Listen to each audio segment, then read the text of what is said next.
Hello student, मैं नरेंद्र सिंह राठौर। आज आपको मैं 10th क्लास का चैप्टर 9 है सम एप्लीकेशन ऑफ ट्रिगोमेट्री में क्वेश्चन नंबर 6 करवाऊंगा। इसको आप देखिए ध्यान से। क्वेश्चन नंबर 6 है।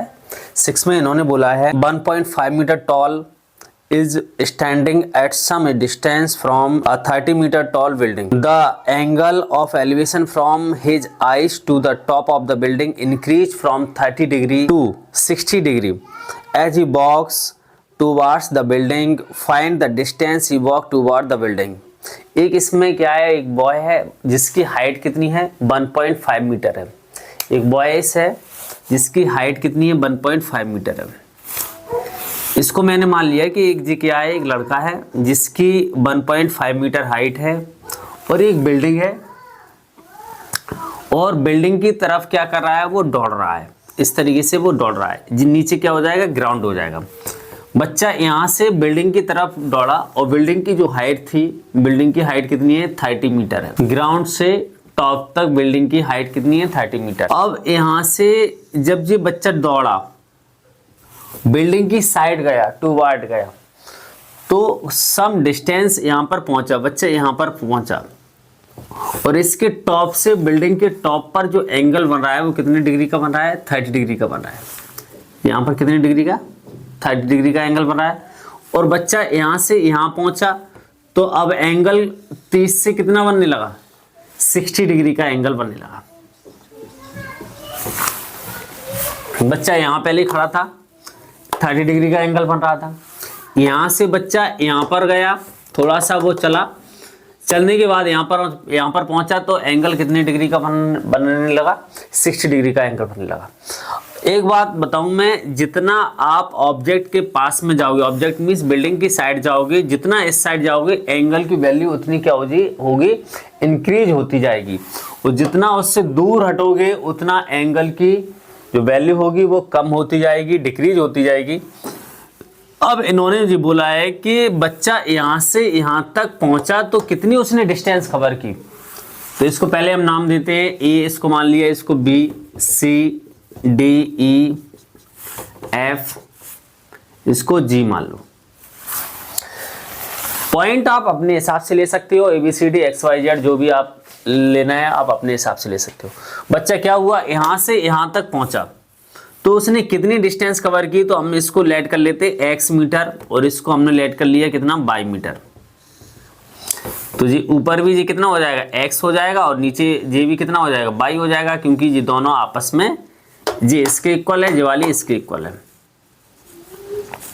बच्चा कितना चला बिल्डिंग की साइड, तो कितना चला, तो यहाँ पहले खड़ा हुआ था, यहाँ पहुंच गया। तो हमें क्या करना है, x की वैल्यू फाइंड करनी है। x की जो वैल्यू हमारे पास होगी वो ही इसका क्या होगा, आंसर होगा। Is it clear?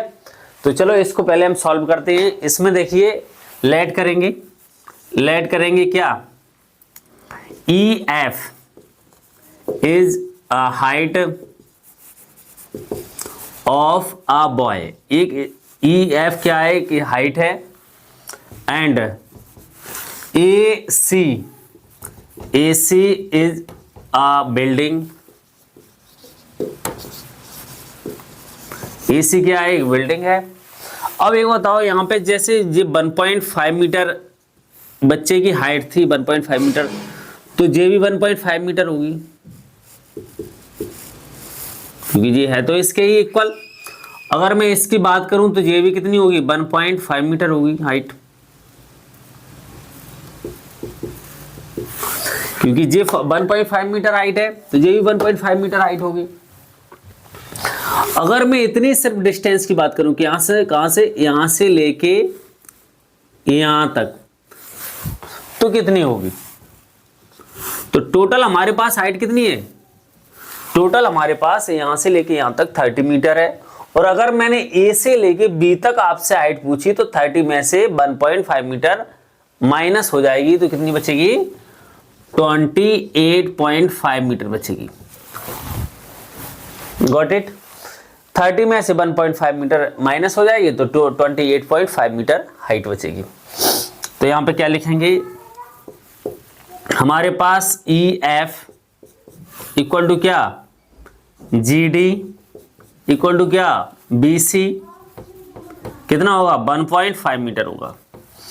ऐसे ही मैं इसकी बात करूं, टोटल हाइट हमारे पास कितनी थी, AC कितनी थी 30 मीटर थी। अगर मैंने बोला आप AB बताइए कितनी, AB, तो AB कितना होगा, AC में से BC को माइनस कर दो तो कितना आ जाएगा 30 माइनस BC, हमारे पास कितना है 1.5 मीटर। तो हमारे पास जो AB होगा वो कितना 28.5 मीटर हाइट होगा। यहां तक क्लियर हो गया होगा। अब इन्होंने जो बोला है कि बच्चा कितना बिल्डिंग की साइड चला, कितना गया, तो उसने कितनी डिस्टेंस कवर की, तो डिस्टेंस यहां से चला और यहां तक पहुंचा, तो जी हमें बताना है हाइट, जी वाली हमें डिस्टेंस बतानी, x बतानी है। तो x को किस तरीके से निकालते हैं देखिए यहां पर। अब इसमें देखिए मैं क्या कर रहा हूं, ट्रायंगल पूरा वाला ले रहा हूं। ट्रायंगल कौन सा, ABF। इन ट्रायंगल ABF की बात कर रहा हूं मैं। ABF में हमारे पास क्या है, हमारे पास हाइट है और हमारे पास बेस, हाइट और बेस में एक रिलेशन लगाना है, हाइपोटेनस से कोई मतलब नहीं। तो हम क्या लगाएंगे, हाइपोटेनस सॉरी परपेंडिकुलर और बेस में एक फॉर्मूला लगाना पड़ेगा, एक रिलेशन लगाना पड़ेगा। वो किसमें कौन सा लगेगा, ट्रिगोनोमेट्रिक रेशियो tan लगेगा। तो tan और एंगल कितना आएगा 30 डिग्री आएगा, क्योंकि जो पूरे ट्रायंगल में एंगल 30 डिग्री आ रहा है तो 30 लगाए, तो कितना परपेंडिकुलर अपॉन बेस हो जाएगा। और tan 30 परपेंडिकुलर कितना है हमारे पास AB है और बेस कितना है, बेस हमारे पास FC है, FB है।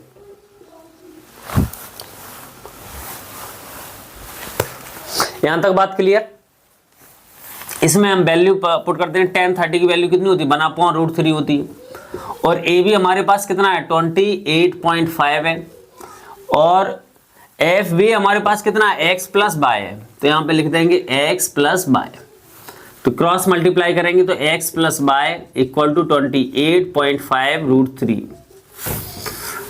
इसको आप क्या करो, इक्वेशन नंबर 1 छोड़ दो, यहां तक छोड़ दो। अब मैं छोटे ट्रायंगल की बात कर रहा हूं, किसकी, छोटा ट्रायंगल कौन सा, ABG, यानी इन ट्रायंगल ABG की बात कर रहा हूं मैं। तो इसमें क्या लगेगा, इसमें भी परपेंडिकुलर और बेस की बात चल रही है, तो क्या लगेगा tan लगेगा। तो tan theta equal to perpendicular upon base, और tan थीटा यहाँ पे इस छोटे वाले ट्रायंगल के लिए थीटा हमारा 60 डिग्री रहेगा, बड़े वाले ट्रायंगल के लिए थीटा 30 डिग्री रहेगा। तो यहाँ पे 60 सब्स्टिट्यूट करेंगे तो कितना 60 डिग्री। परपेंडिकुलर कितना है हमारे पास AB और बेस कितना है, बेस हमारे पास BG लिखो या GB लिखो, एक ही बात है। तो यहाँ पे कितना tan 60 की वैल्यू √3 हो जाएगी। तो AB कितना 28.5 और G कितनी हमारे पास 22 है।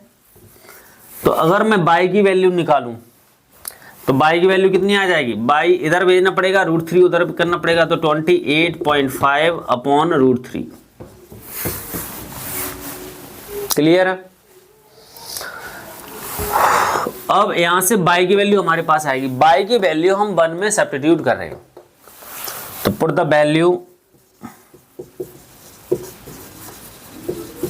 Of y equal to 28.5/√3 in equation number first में हम सब्स्टिट्यूट कर रहे हैं। फर्स्ट हमारे पास क्या है, x plus y equal to 28.5√3 और y की वैल्यू यहाँ पे सब्स्टिट्यूट करेंगे तो x की वैल्यू कितनी आएगी हमारे पास 28.5/√3, 28.5√3। इसको इधर ट्रांसफर करेंगे तो x इक्वल टू 28.5√3 माइनस 28.5/√3।